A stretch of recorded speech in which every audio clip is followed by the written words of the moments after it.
Les murs sont vivants, écrits et comptés par Rafadam. La lumière est tamisée. Un feu de cheminée brûle, non loin d'un bureau en bois verni qui supporte une vieille lampe moderniste. Monsieur Duris, agent immobilier comme son père avant lui, est resté de marbre dans son fauteuil. Il n'a pas tout de suite pris le cahier en cuir que lui tendait son apprenti. « Un problème ?» finit-il par dire. « De quel ordre, Maxence ?»« Eh bien, du peu que j'ai lu, il y a... Comment dire ? Il y a une présence dans les murs. » « Comment ça, une présence dans les murs ?»« Vous feriez mieux de lire et de vous en faire une idée. » « Est-ce une mauvaise farce, Maxence ? Le chantier a déjà 1 mois de retard, et voilà que vous m'emmerdez avec des histoires lugubres. Cette maison doit être détruite avant la fin de la semaine. Je sais bien, monsieur Duris, mais à la lecture, j'ai eu une certaine empathie. Vous comprenez ? Et je suis maintenant pantois à l'idée d'ordonner aux ouvriers d'abattre cette maison. Monsieur Duris s'adosse sur son siège, regarde dans le feu, puis hausse les sourcils bien hauts, résigné. Retournez à votre bureau, Maxence, je vais lire ça. Bien, monsieur. Le jeune homme en costume ressort et referme la lourde porte à la vitre teintée, sur laquelle on avait simplement mis l'écriteau « Directeur ». Monsieur Duris était un monsieur d'affaires. Il n'aimait pas beaucoup lire, si ce n'est les contrats qui tombaient chaque jour sur son bureau, ou la rubrique sport de la Gazette de Saint-Germain. Il connaissait d'ailleurs le rédacteur en chef avec qui il jouait au golf tous les dimanches matins. Il regarde le portrait de son père accroché au-dessus de la commode, son père qui allait à l'église tous les jours et qui avait vécu jusqu'à 102 ans. Mais son fils n'était croyant en rien, surtout pas au folklore de cette région qu'on appelait l'Auvergne. Pourtant, il avait eu vent des rumeurs de cette demeure mise en vente par la mairie et acquise 6 mois plus tôt par son agence. Le manoir serait hanté. Raison pour laquelle personne n'en voulut, sauf M. Duris, dont le sens des affaires était nettement plus développé que la superstition et la peur des esprits. « Je perds mon temps », dit-il en saisissant le cahier à la couverture de cuir. « Cet apprenti a le cœur d'un agneau. C'est à peine s'il sait mener une négociation tout seul. » Jean-Charles Duris soupire et ouvre à la première page. Voici ce qu'il lit ce jour-là. Je poursuis ce journal par une morne journée d'automne. Je m'appelle Diane Dolores, 36 ans, célibataire. J'ai emménagé dans le manoir de la route de Boisvieux, il y a 1 mois à peine. Je vais relater les expériences paranormales que j'ai vécues. J'ai arraché toutes les pages qui faisaient mention de mon enthousiasme à me mettre au vert et d'être enfin propriétaire. J'écris ces nouvelles lignes dans l'espoir que tout ceci ne passe pas inaperçu, et qui sait, peut-être vais-je retrouver ainsi la raison. Car je sens bien que je deviens folle, que j'ai la peur chevillée au ventre. Tout a commencé la 2e nuit de mon emménagement. Ma sœur était repartie à la ville pour rejoindre ses 2 filles et son mari. Elle n'a pas voulu revenir depuis, à cause des histoires qui courent dans la région. Elle a horreur de ces choses-là. Moi, je n'ai jamais cru en toutes ces sornettes. Alors je suis là, dans mon grand lit à baldaquin. J'ai allumé 3 bougies, une sur ma table de chevet, une sur le rebord de la fenêtre, et une autre sur la commode en marbre blanc qui me fait face. J'ai beau être cartésienne, je suis isolé ici, et la lumière des bougies me rassure. Je suis d'une nature curieuse, terriblement curieuse. Ma mère me répétait sans cesse qu'à fourrer mon nez partout, je m'attirerais des problèmes. Elle a eu raison. Je suis journaliste d'investigation et j'ai effectivement mis pas mal de gens en rogne. J'ai commencé à lire Frankenstein, ou le Prométhée moderne, de Mary Shelley. Je l'ai trouvé dans la bibliothèque et je me suis dit qu'il serait bien que je lise de la fiction. J'avais envie d'essayer, peut-être à cause des lieux. J'étais happé par ma lecture, à ma grande surprise, quand je pris le verre d'eau que j'avais rempli de 2 rondelles de citron et d'un peu de basilic. Sauf que là, le verre est complètement vide. Il n'y a non seulement plus d'eau, ce qui aurait pu être de mon fait, mais le citron et le basilic ont disparu. Bien sûr, je suis sûr de ne pas les avoir mangés. Qui mange un citron avec la peau? Je fronce les sourcils, puis je sens que la pièce se refroidit. Un frisson me parcourt l'échine. Je prends la bougie sur ma droite et la dirige dans l'obscurité de la pièce. Sur ma gauche, la porte est entr'ouverte. Je jure l'avoir fermée, car je n'aime pas dormir la porte ouverte comme la plupart d'entre nous, n'est-ce pas? Bien entendu, je sais que l'imagination peut jouer des tours quand la peur nous prend aux tripes. Qu'elle peut nous faire voir des ombres ou entendre des craquements qui n'existent pas. Mais j'entends à cet instant une porte qui grince sur ses gonds au fond du couloir. Je me redresse sur mon séant d'un bond. J'ai la chair de poule sur les avant-bras. Je veux poser un pied au sol pour aller voir, mais une peur me paralyse. Une peur d'enfant. J'ai peur de ce qu'il pourrait y avoir sous le lit. Et je suis immédiatement scandalisé par cette peur grotesque. Je saute du lit quand même et m'écarte d'un pas svelte, au cas où. Une porte claque au bout du couloir. Oh, j'aurais juré avoir tout fermé. Je sens mon cœur cogner dans mon torse comme un monstre qui toquerait à votre porte. J'ai les joues gorgées de sang. Le vent hurle sous l'avant-toit et le long des murs extérieurs. Je dois m'avancer jusqu'à la porte pour lever l'interrupteur et faire jaillir la lumière. J'y parviens. Je jette un coup d'œil à la pièce. Le tapis persan au sol a été déplacé. Je regarde sous le lit rapidement. Rien qu'un peu de poussière. Alors je pose ma main sur la poignée de la porte et j'ouvre en grand. Puis je regarde furtivement dans le couloir. D'abord à gauche, je ne vois que la commode avec le tableau et sa scène de chasse suspendue au-dessus. Puis à droite. Mais le couloir est trop long, et à la fin, il est baigné dans les ténèbres. L'interrupteur se trouve au milieu. J'avance lentement, la bougie à la main. La flamme danse un peu et éclaire le parquet qui grince, les chambres sur la droite et le mur de pierre sur la gauche. Bon sang, que ce couloir est long. Qu'est-ce qui m'a prise d'acheter un manoir? Je vois l'interrupteur, enfin. Mais alors que je veux le relever, un courant d'air éteint la bougie. Je ne vois qu'un peu de lueur derrière moi depuis ma chambre. Je passe ma main sur le mur en bois. Je tâtonne. Ce foutu interrupteur. Je finis par le trouver. Je le lève, et là, pas de lumière. Je le rabaisse et le relève. Le lustre au plafond grésille. Et dans la lumière intermittente, je crois voir une silhouette au bout du couloir. Je recule sans la quitter des yeux. Entre deux instants de lumière, je vois un mouvement. Il y a quelque chose le long du mur qui a bougé. Je recule encore. Cette fois, le lustre vient de s'allumer pour de bon. La lumière est puissante, stable. Il n'y a rien au bout du couloir. Juste le parquet au sol. Le mur de pierre à gauche, les chambres à droite, et l'escalier en colimaçon tout au bout, surplombé par une fenêtre. J'y vois la lune, quasi pleine, un nuage passe devant. Mais il fait très froid soudain. De la buée sort de ma bouche. Ça forme un petit brouillard qui stagne et flotte dans l'air. Je sens l'asthme me gagner, mes poumons sifflent. Je me retourne pour rejoindre ma chambre au pas de course quand j'entends une voix. « Diane !» Je pousse un petit cri, je me retourne, personne. « Qui a parlé ?»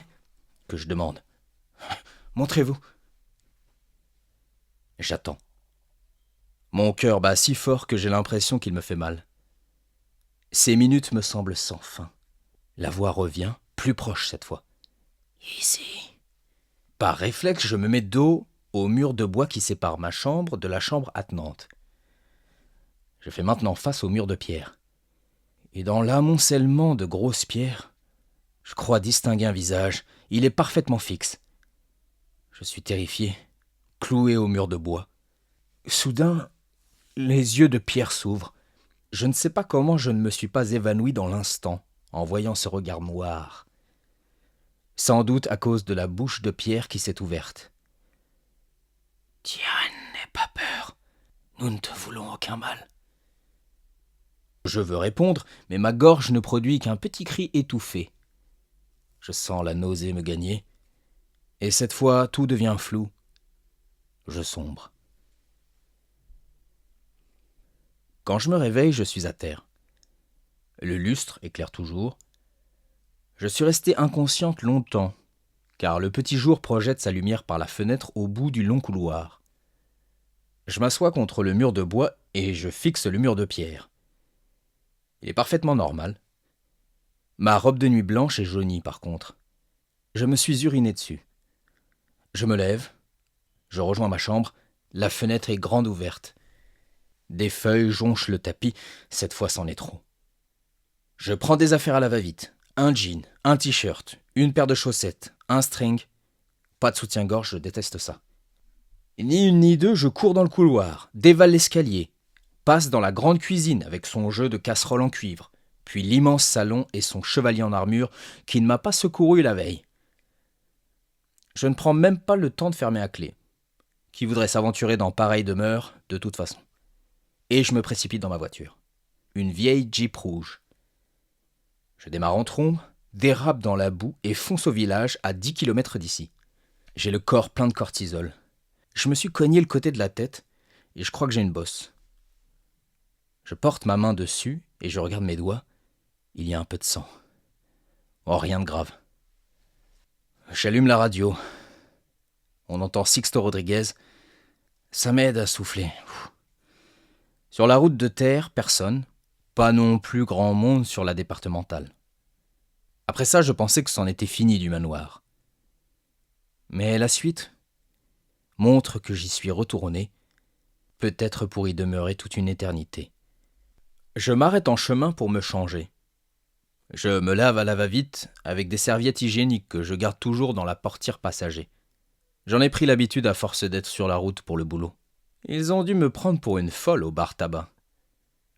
J'entre commander une pression, le type me sert et dit « Oh bah vous êtes toute blanche, vous avez vu un fantôme ?» Je ne réponds pas, et l'homme ajoute « Madame, vous avez besoin d'aide ?»« Je ne crois pas que vous puissiez m'aider. » Il n'insiste pas et me laisse boire ma bière. J'ai l'impression qu'on me jette des regards obliques. Surtout les petits vieux qui jouent au rami. C'est le seul bar du coin, tout le monde se connaît. L'un d'eux se lève pour commander un café noisette. « Vous cherriez pas la propriétaire du manoir, des fois ?» qu'il me lance. Je souris faussement et secoue la tête de bas en haut. « Vous avez une sacrée paire de couilles, si je peux me permettre.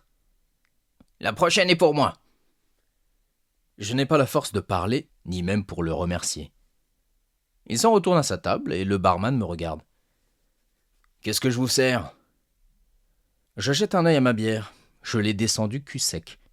Alors je pointe un index nerveux vers elle pour lui faire comprendre que j'en veux une autre. Hop, et voilà. Je sens qu'il a envie d'ajouter quelque chose. Ça ne manque pas.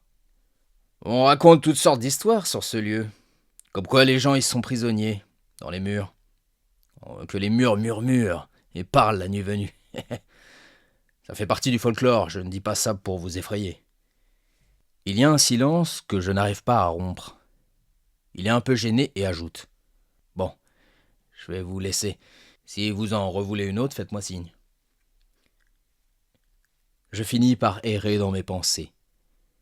Diane, avait dit le mur, n'aie pas peur. Nous ne te voulons aucun mal. Cela ne m'inspire guère confiance. Pourtant, j'ai envie de savoir, de comprendre.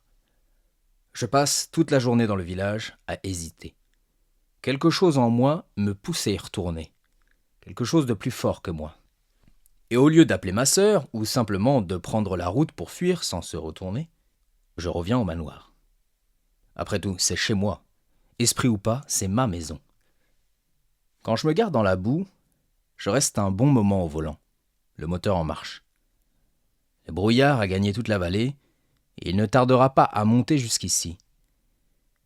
Parfois, je me dis que le climat est doté d'ironie, qu'il aime nous faire des farces.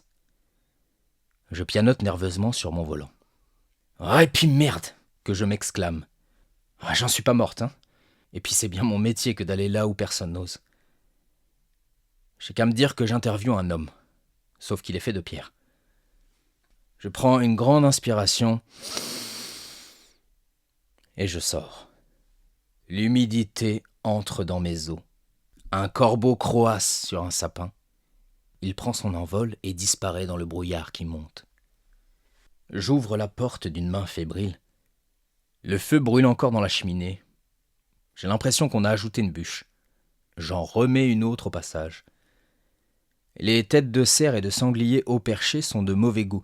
Il faut vraiment que je les décroche et que je les vende à la brocante. Je me fiche devant l'armure. Elle a la main levée, comme en guise de salut. Mais ma réaction suivante est la colère. « Vous pensez pouvoir tout déplacer comme ça ?» que j'hurle. « C'est chez moi ici, et je ne tolérerai pas qu'on bouge les objets de place. » Bien entendu, je n'ai pour réponse que le feu de la cheminée. Je regarde au dehors, on ne voit déjà plus la voiture, gagnée par le brouillard. J'ai un petit rire nerveux, à cause de la fatigue, mais aussi parce que je viens de parler au manoir. Je vous ai dit que je crains d'être folle. Et ça ne fait qu'empirer. Je monte à l'étage, j'inspecte le mur de pierre, il est normal. Puis je monte tout en haut. J'arrive au grenier. Une pauvre lampe se balance au bout d'un fil et éclaire des cartons et des antiquités, des miroirs, des lampes, des petites commodes. Les coins restent dans la pénombre, ce qui ne me plaît guère. J'ai l'impression qu'on m'observe. Je ne sais absolument pas ce que je recherche. Pourtant, je trouve ce qui s'avérera être un vieux grimoire, posé sur une grosse valise à l'ancienne. Je passe une main pour le dépoussiérer. Quand ils m'ont vendu la maison, l'agence a dit que rien n'avait été touché, et qu'elle était à prendre en état. Ce qui m'avait semblé idéal, car je n'avais plus un sou pour tout décorer. Ils avaient oublié de me préciser que ces lieux étaient hantés. Je redescends dans ma chambre. Cette fois, je ferme ma clé et je mets même une chaise derrière la porte. Le livre est vieux. Pourtant, il est en très bon état. Là-haut, dans le grenier, il aurait dû finir en miettes. Je me décide et j'ouvre au hasard. J'ai à peine le temps de lire que mon corps se fige d'horreur.